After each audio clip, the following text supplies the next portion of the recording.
Okay, welcome to our first remotely taught lesson. Today's aim is how do we name and identify the parts of an expression. As I'm doing this, what you're gonna want to do is open up your packet to page 3 and fill in these mini lesson portions, these fill in the blank portions of this page. We're gonna go through class notes A, class notes B, followed by an example. Okay, so class notes A is types of expressions.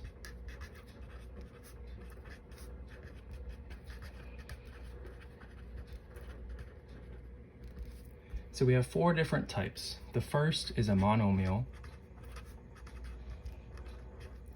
And a monomial is an expression with only one term.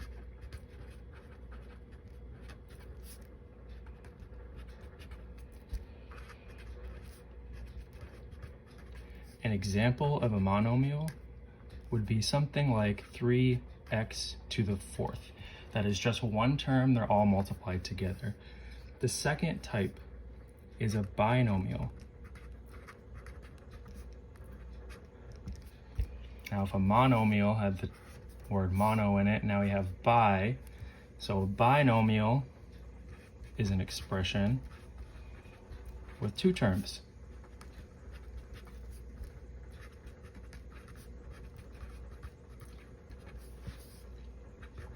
Here we'll end up with something like 3x to the 4th, and then another term is either added or subtracted on top of that.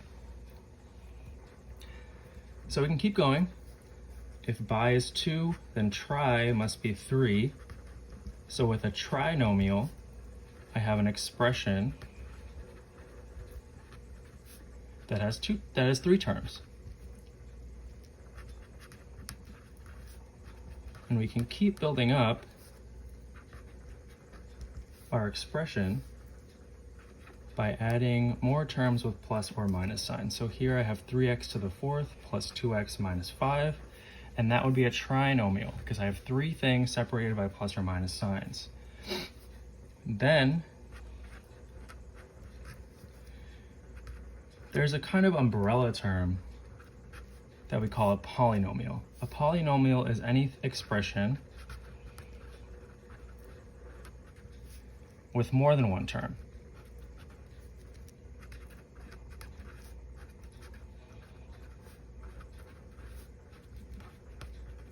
So binomials and trinomials are both types of polynomials. So let's try and break down these expressions into their parts. So class notes B is parts of an expression.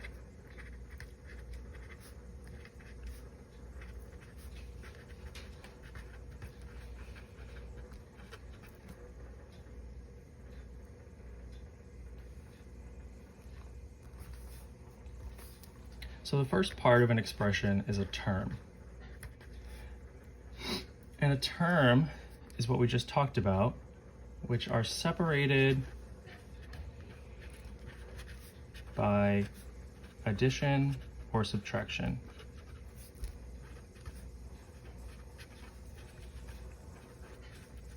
So each time we're going from mono to bi to tri, we're adding an extra term by adding something that has an addition or subtraction in front of it. The second part is a degree. So the degree of a polynomial is the largest exponent in the expression.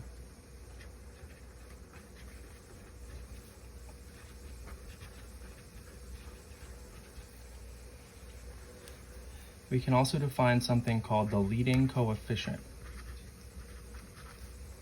Now remember, a coefficient is the number that's in front of my x. So the leading coefficient is the coefficient of the variable with the largest exponent. So once I determine my largest exponent, I can also determine my leading coefficient. So the coefficient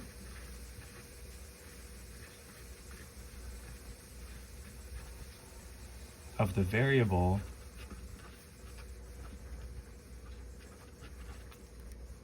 with the largest exponent.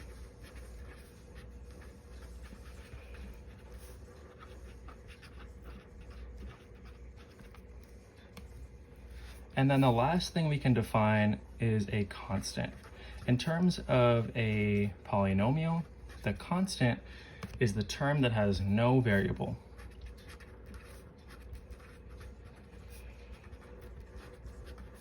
So it doesn't have an x, it doesn't have a y, it's just a number.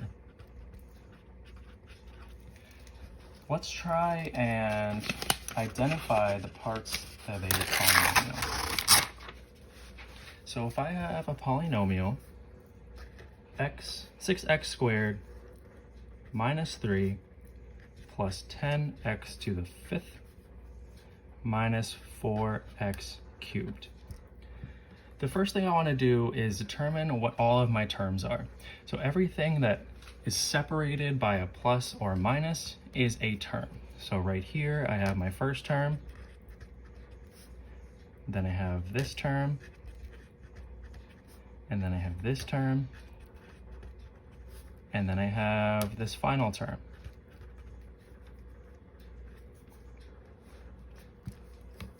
So my terms are 6x squared, negative 3 because I have a negative sign,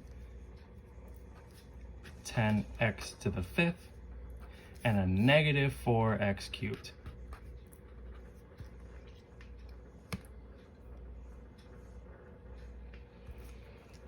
What type of expression is this? The type of expression, I know mono is 1, bi is 2, tri is 3. Anything more than that we'll just call a polynomial. Since we don't have a specific term, we will just call it a polynomial. Next, let's try and figure out our degree. So for a degree, we're finding the highest exponent. This one's a 2. This one doesn't have an exponent. I have a 5 and a 3. So our highest degree is this one, 5. So I have a 5th degree polynomial. Now the number in the coefficient in front of my x to the 5th is my leading coefficient.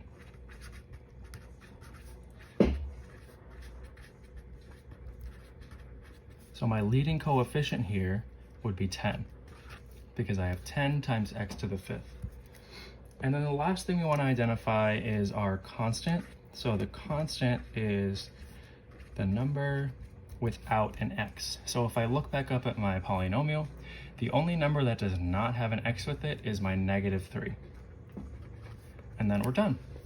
We've identified all of our terms of our polynomial.